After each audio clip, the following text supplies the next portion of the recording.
let me ask a question down there. Okay. Anybody can really respond, but I've been kind of, looking at the far end of the table here. But what problems specifically did you find yourself facing when you went off in your career? I mean, you came to the United States as a foreign student, so you were here. Did you want to stay and work in the United States? Was residence in the United States? This is going to be a problem that's affecting a bunch of people here about how, if they do want to stay, is this one, a good thing, and two, what particular problems are associated?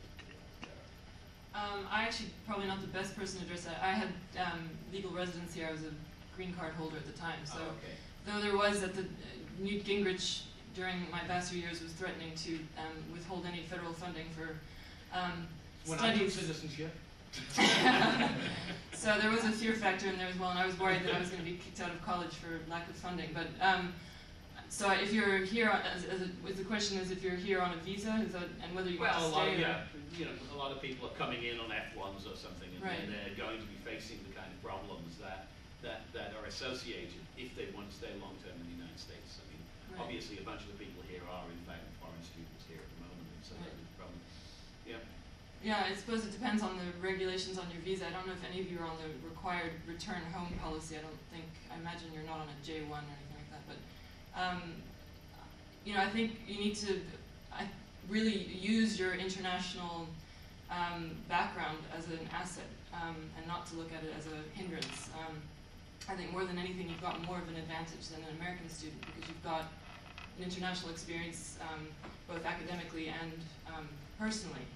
And to really, use that to the best of your advantage, and not to see it as any kind of hindrance. And if visas get in the way, they can always, things can always be worked out. And if it takes a year or two to do that, then I think patience is the word of the day. But unfortunately, visas are very tricky territory, and you never know what you can and can't do. But not to be discouraged, and it's a big world. So, and as Anthony mentioned, life is long, so there's always a chance to come back. That's my best advice, I suppose, for a very tricky area of immigration policy. Anthony, over to you. What problems would Americans have about going to work in Europe? Well, I think that the American is perceived to be very closed-minded, speaking only English, not very attuned to the rest of the world. And I think if you have any way of getting if you have any way of getting a passport to work in the EU or any other part of the world by family heritage, I think you should explore that possibility because it happened to me. I mean, as the other alum was saying, who was from, I think it was Albania, if you had asked me 20 years and one day ago whether I would be working and living in Italy and being married to an Italian, I would have thought you were crazy. And as it ends up, I've been here 20 years, and I've been working in this country in Switzerland for the past 20 years. And the reason being that I was entitled to an Italian passport as well, part of it. Of course, they drafted me at age 39 after they discovered that I had applied for it. But that's a very typical Italian thing for them to do, I guess. But I got out of it anyway. But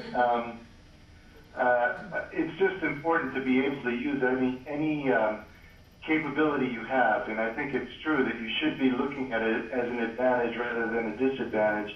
It gets frustrating sometimes because the Italians tend to call you an American and the Americans tend to call you an Italian, and I'm in that fine line of being right in the middle of both, and it's sometimes hard, but I think the challenge is to take the best of both worlds, as what was mentioned before, and I think you can do that, but you have to continue to, sublimate your ego and try to keep your spirits up and keep positive when the chips are down. I think that there's always a better angle for you.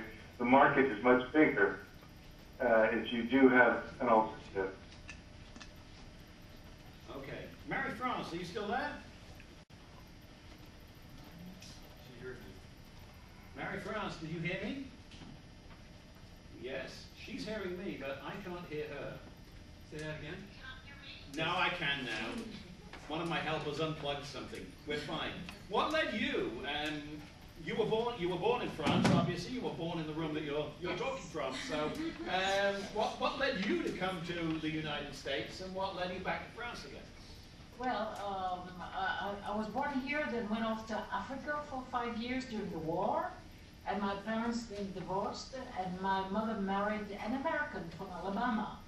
So I moved to Alabama when I was 6 years old, and well, I went to Vassar after being in Birmingham, and so I was a permanent resident, and I still am, and but. The idea of using the foreign aspect of one's life is something I have used my whole life. I consider myself as an American, even though I'm not at all. But having been brought up and educated in the States, I'm very American. My house is always open, and everybody here always closes everything. The French are very, I consider the French as French, and I don't like them particularly. I can say that because I'm French. Française, you know, but I'm glad I have had this wonderful American experience. I've been back here now for 35 years or so. I go back and forth a lot. But it's you know, if you're smart enough, you just use both sides. When I'm in America, I'm American, and when I'm in France, I'm French, and sometimes I need to be American here, and you know, whatever is convenient. But you can use both, and of course I'm completely bilingual, which helps. I run into Americans who say, you know, what state are you from? Because they can tell some kind of accent, but it's not a French accent. I hope not.